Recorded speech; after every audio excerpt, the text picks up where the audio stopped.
going to do this guy right here. It is a white-breasted nuthatch, and then I like the position of the bird, but I want to use this position as the body goes and the way it's looking and everything. Now, however, though, I don't really like the tree that it's on. What I want to do is take the dark part of the body and put it up against a lighter tree, which would be this right here. I'll put the bird up in here, and then this background will just be a neutral grays and blues background. I'm not going to busy it up with all of this, so I'm only going to take the tree out of this picture because it has a lot of character to it, and I'm going to put the bird right in here, anywhere in here. That what I will do is draw out the bird separately on its own piece of layout paper. Now in this particular case, I even put the tree on its own layout paper. This way I can move it back and forth around to see how much space I'm going to have up here and over here or down here. And then that way I can also even tilt it a little bit, make it more straight up and down, or for that matter, even have it leaning even more. That if I need more room over here, then I could lean it more to the left, and that will give me more room. But this all gives me options of how I'm going to lay it out, because I don't want any tangents, any lines running together, and I'll show you what I mean on the drawing board when we go to lay this out. But what we'll have is a darker background of just blues and grays and maybe a little wee bit of white towards the top, just to give a hint of where the skylight's coming from. But then also what I want to do is put the light of the face and head up against a darker background, and then the dark body up against that white birch. This way I'll have dark against light and light against dark. These are the kind of things that I definitely want to plan out before I even start painting. I want to know what it's going to look like, and by looking at the different photographs, I could see and get a good idea what I would be after. Now this one here, it has a ton of just different character in it. I could glaze even maybe a little bit of yellows, golds, a little wee bit of greens, and then all the character it has, a little bit of burnt siennas and the ochres in the knots of where the branches came out but broke off. That is going to be quite a bit of character, just where I could put a lot of it into this particular type of tree. Let's go ahead and move to the drawing board, and we're going to see how we're going to lay this out and trace it down onto our panel. Okay, here's our panel that we're going to be working with. It is a 12 by 24 vertical, and here's the tree I have drawn out. I just roughly draw it out and then more or less keep just some of the splotches to give me an idea where things are going to be. But obviously in an opaque painting, we could easily change these things as we go. These things could be moved around, whatever may work better at the time. If I see something happening, I may want to change something. Now this is the bird drawn separately, and again, it's just lightly drawn out. I will put more detail in as I paint. I do the same thing with watercolor, because especially with acrylics, everything is going to get covered up fairly quick anyway. So when I start blocking in my colors and have real subtle differences, a lot of this line work is going to get completely covered. Now the advantage of having a layout, if I ever need to resort back to my original layout, I could put the layout back down and retrace it out with the graphite paper and then have a better idea where the original objects were. This may especially apply to the bird with the feathers, that if I want to make sure that I know where all my feathers are or anything, the eye or anything, if I start losing those particular shapes, then I could go back and just replace the bird over the bird and then retrace it out, and knowing that I'll have a better understanding where everything is. Now what I don't want is like this line right here. This is just the top of one of those branches that fell off, so I know this is going to be a really dark shape here with a little bit of burnt sienna in it, just the way white birch trees are. Now what I don't want is this line going right into this line right here. So if I put the bird right here like this, That would be very confusing, having lines of the tree go straight into the lines of the bird. That is what's called a tangent, and what that does is kind of staple things together, and you can't tell one from the other. So when you do something like that, it's very important that I like to be able to move this around and make sure it's not going to interfere with any of the major lines that are on my tree. Now, if it's something small or just a really subtle color patch difference or something like that, then I could change those shapes. But some of the other shapes I may not want to change, because it'll change the dynamics of the tree itself. So for that reason, what I may do is put it like right in here somewhere. And then what I will also do is I can even just trace the outline of the bird around onto this layout paper, knowing that that's where the bird's going to be, and then I will erase the pencil lines on the tree, knowing that I don't have to transfer those onto the board itself. Otherwise, if I start tracing all these lines down and then put this over top and then trace this down, I may start confusing myself as to what lines need to go and what lines need to stay.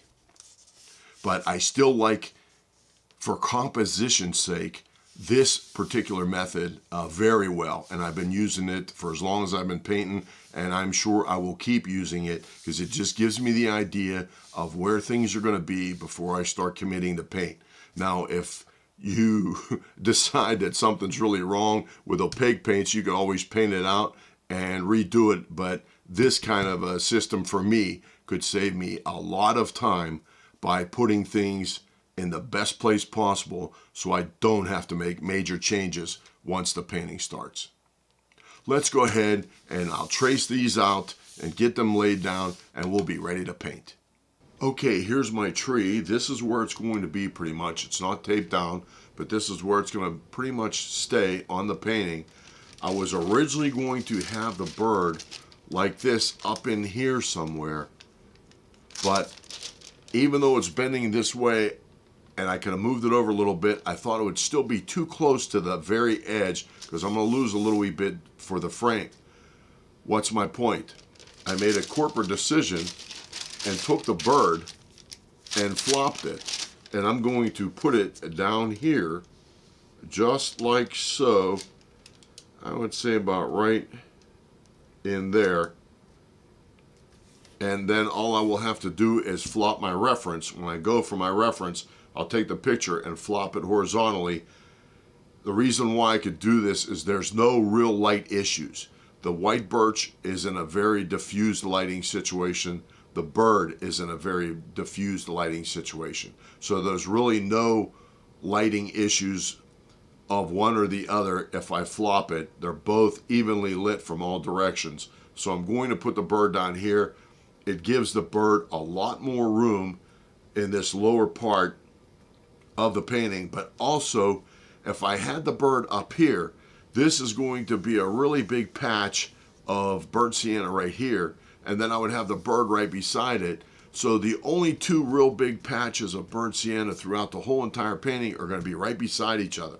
If I put the bird down here, then I'll have a patch of burnt sienna right in here, which will be the rump of the bird, and then a patch up here. And through color unity, I'm hoping to be able to take the viewer throughout the painting just by color association. This way, the burnt sienna reds will be the only color of that intensity throughout a whole pretty much white and gray painting. So I'm going to leave it down here after that corporate decision, and I am going to go ahead and trace this out. We'll do that speed. Let's go ahead and do it. I really like using tracing paper versus layout paper. Either one can be used, but with the tracing paper, it gives me a better idea of how my elements are overlapping. I can easily see any drawing or any design I have underneath the tracing paper, so I could see everything all at once. This gives me the opportunity to transfer it with graphite paper to watercolor paper, board, canvas, whatever I'm using at the time. It makes for a positive arrangement before I start painting. Okay, we're going to start with the background here. And what I'm going to do is I mixed up two colors. This is a gray, and it's just a little bit of burnt umber, a little bit of cobalt blue, and a good bit of white mixed in with it, just to gray it down, but then also to lighten it up. This will be my darkest color. Now, what I normally do with a lot of the backgrounds for acrylics is I pre-mix my colors, then I always have the exact color to go back to. Now, keep in mind that I could use these pre-mixed colors for anything else also, but in these Teflon lid jars by Corepack, they last for months and months, sealed up like this. If I'm working on it, I work right out of the jar, and then I also, if I work on it for a while, what I'll do is mist it down a little bit just to keep the top layer wet, and then that's it. And then here's the other one we're going to be using. I'm going to blend this into that gray, and then it will take several coats because it will be the white of the gesso will be coming through in the first coat, because both colors are thinned down fairly good to almost like a little bit more than a syrup, kind of like a little bit more on a buttery side. But we're going to go ahead and start. And with this, I'll just work straight out of the jar. I'll mist them down a little bit now just to get me started. We'll start over here. It's picking up the water that I have on the top. That's okay. I'm planning on putting a couple coats down, and it's not going to look like it is right now. It will be several coats back and forth. It'll give me the chance to even things up. This is just one way of being able to blend. But what I will also do, because acrylics dry so quick to a certain extent, you can also use that to your benefit. And I'm kind of like from the old school, so what I will do is paint the background first. And I'm going to go right over the bird. And if I get any overlapping marks that are too dark or that will go darker, that's no problem, only because the color will go only so dark, and that is it, because it's a pre-mixed color. What I'll do is feather this into this straight color, and then I'll take a little bit of white into this blue. And what I want this to do is just look like maybe just brush in the bottom or just low vegetation. That would be a ground level. And again, there'll be a couple coats, but because of how fast it dries, it don't take that long. In a way, I like acrylics because I kind of treat them like an opaque watercolor. I'll still glaze them, still do the same rough things I do as watercolor. Now I can even take this all the way up just as my first coat, and then the next coat I'll start to introduce white into it. And this is no different than pretty much gessoing the panels. You put your first coat of white down and it barely covers. But I don't want to put it down super thick and just try to get away with one coat. That just doesn't work for me. And we have to leave this dry really good though too. Just like watercolors, the only reason why is because if it's not completely dry, you go to put another coat on it, it'll start moving around and sludging up in layers. So you have to make sure it's really dry. And we'll start the gray over here again. I might take the gray up a little wee bit more up into here and then blue, just so it's light from here up. And I will mix this here and there, meaning that I want it to kind of look a little bit mottled, not necessarily a perfect gradation. I don't mind if the background in this particular case looks painted, only because the tree, I'm going to try and make it as detailed as possible, and that's where hopefully your attention will go.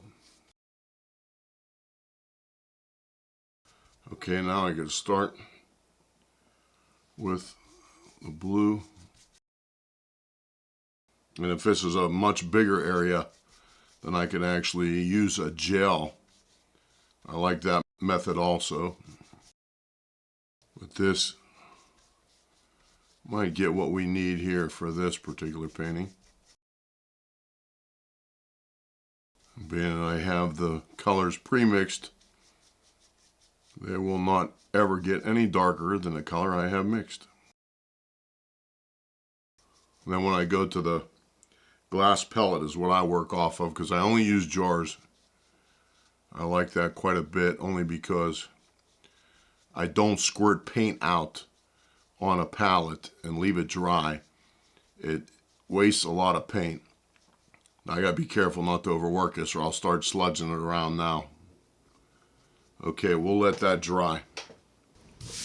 Okay, I think we're ready for a second coat here.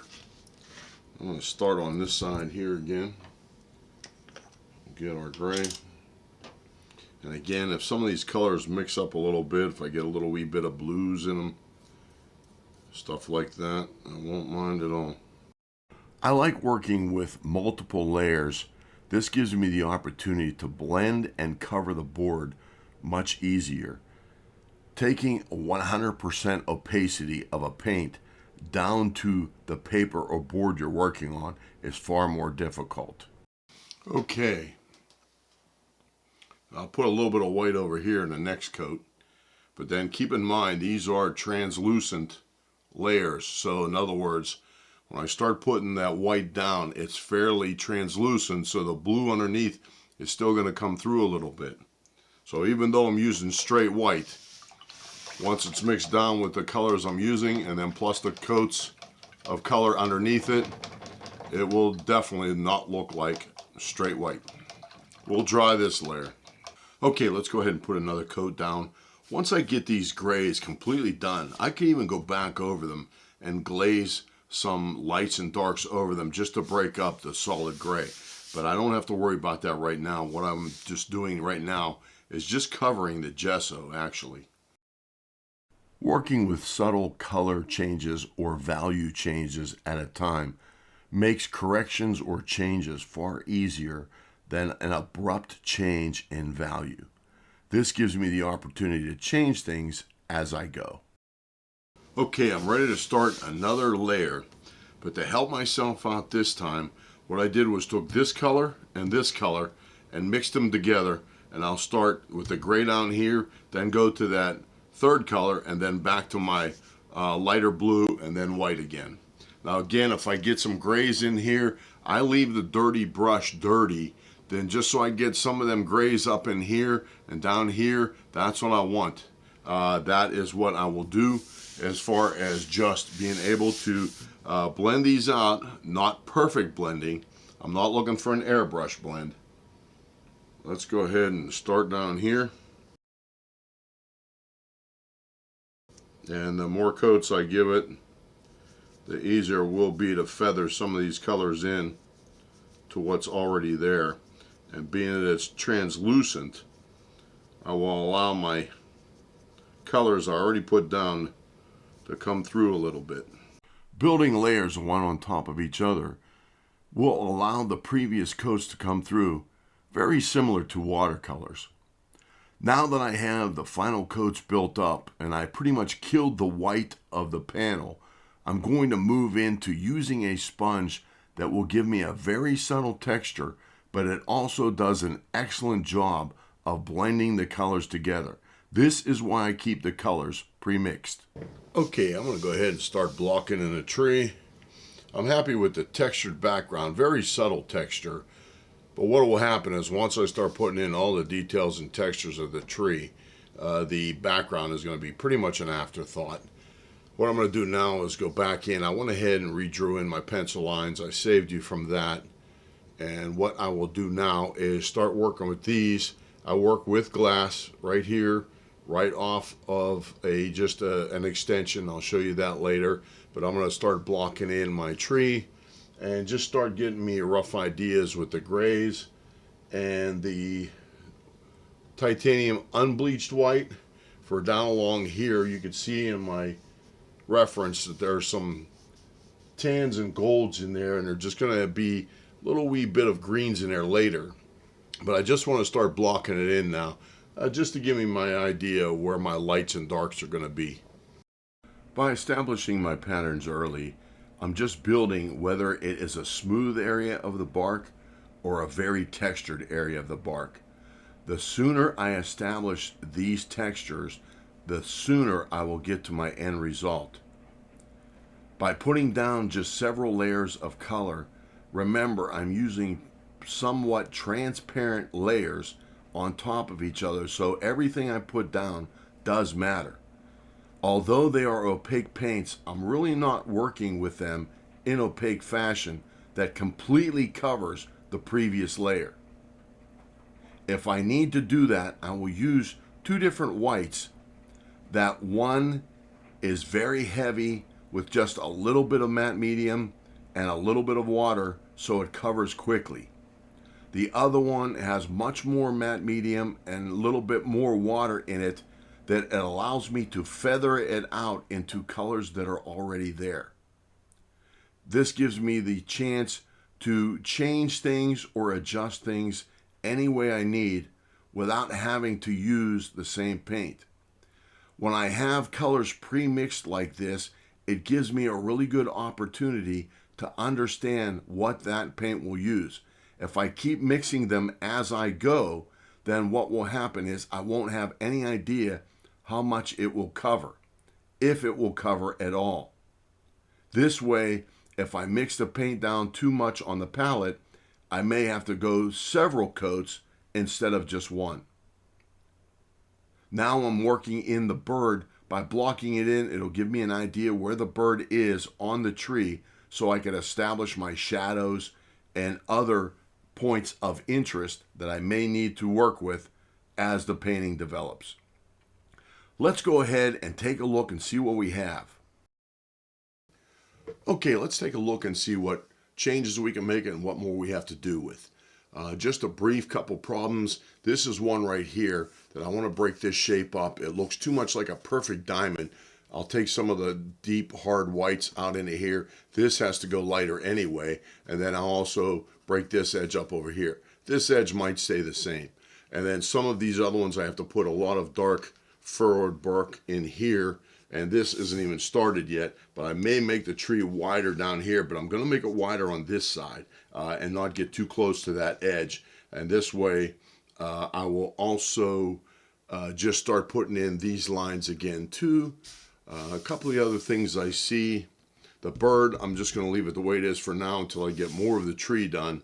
And I will probably actually finish the tree before I start the bird, because again, I'm from the old school that I just paint from the furthest most back to the closest to you. So that's the background is pretty much the way it's going to stay.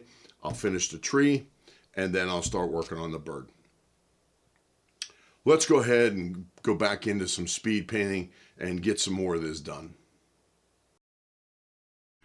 Right now I'm just whiting out the tree itself to cover the background shapes that I want to establish my own textures and values of the tree, and do not want any interference from where I overlapped the background colors over the tree. By using thin coats of white, it gives me the opportunity to slowly blend into the values that are already there. It may take several layers to cover completely, but it still aids in the blending process. This is much easier to blend. For that reason, I like to conceal my brush strokes and just build textures and patterns through value changes and color changes alone. I really don't want to see my brush strokes in a painting such as this. Going back and forth for my lights and darks, I will often take it a little bit darker than it needs to be and then a little bit lighter than it needs to be, going back and forth until I get my final result that I'm looking for. Trying to establish very subtle textures without the hint of a brushstroke is my challenge. Also working with some of the colors that I need to put down, such as the greens and the raw umbers. These are the colors that I need to do first, and then I will white over them with a thin layer of white. If the greens and golds are too strong, then they will need toned down some. Going back into the bird just for a few minutes, just to give myself a break from the tree itself. I work in about half-hour increments, and then my eyes need a rest. Right now, going back into the top of the tree, I'm starting to refine my shapes, colors, and values to a more finished extent. What I want to do is concentrate on the darks and lights, that if I need to lighten something up, that's when you will notice that the acrylics will dry a little bit darker than what you put them down. Using white, this is really obvious. You may try to cover something up with your white paint, only to find out that it's dark again, and it will need several more coats, sometimes more than you think it does. So for that reason, I like to take things in increments and fine steps, just to be able to fine-tune as I go. It is very much like watercolors, and it's also, in a way, the opposite of watercolors, where the colors dry darker. Okay, let's take a look at it, full picture. Two things. One is I have the painting more perpendicular to the camera, so you're not looking down at it, and it's creating that real strong convergence that makes the bottom of the tree look much thinner than the top. And then also, this is what I use to hold my little jars on, and you can see what little amount of paint I use at a time. For me, that's all I need, going back and forth. It's just a very smooth surface. I don't gob up my paint to build texture. I would prefer to build textures through a value change and hue change, and then this way I could create a textured three-dimensional effect just by value change alone. This guy here works really good. I threw this together myself. If I even wanted to work at this particular angle, then all I would have to do is just open this one up a little bit and just twist it a little bit, and it'll stay right there. And then I could just put my jars here when they're nice and flat and work like this. But when I'm working on a painting such as this particular glass block attached to this rig works really well, because I'm just taking the paints straight to the painting, and that's it, and not working way over to my right like I do with watercolors. Unfortunately, if there was a way I could do this with watercolors, I think I'd try.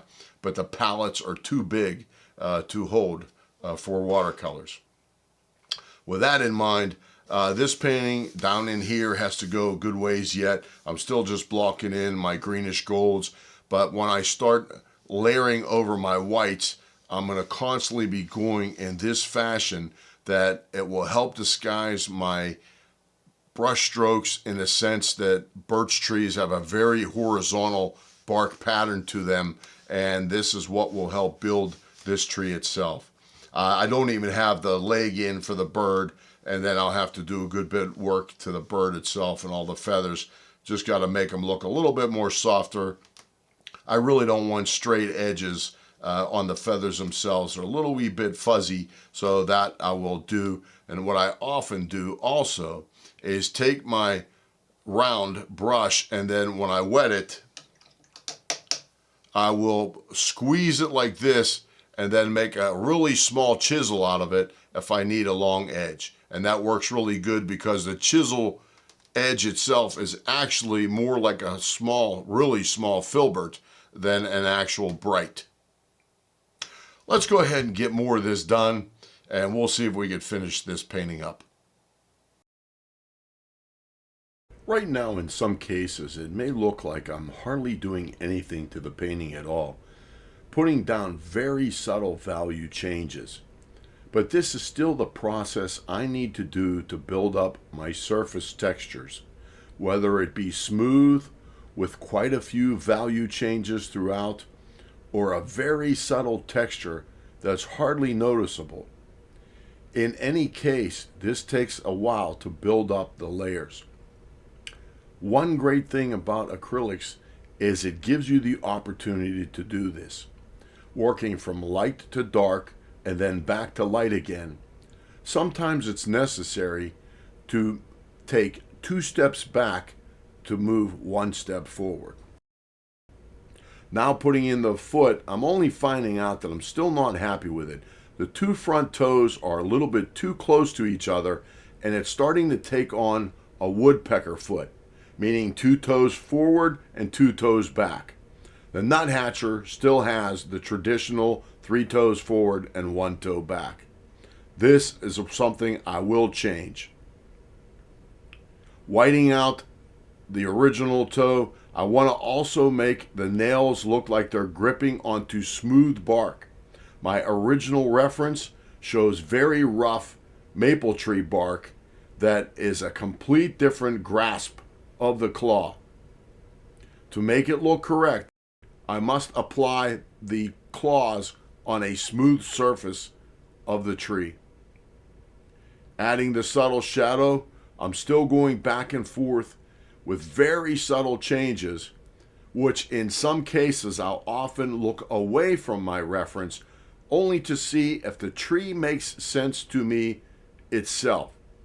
Otherwise, through my experience with photography, some things may look correct or make sense in a photograph, but not necessarily in a painting.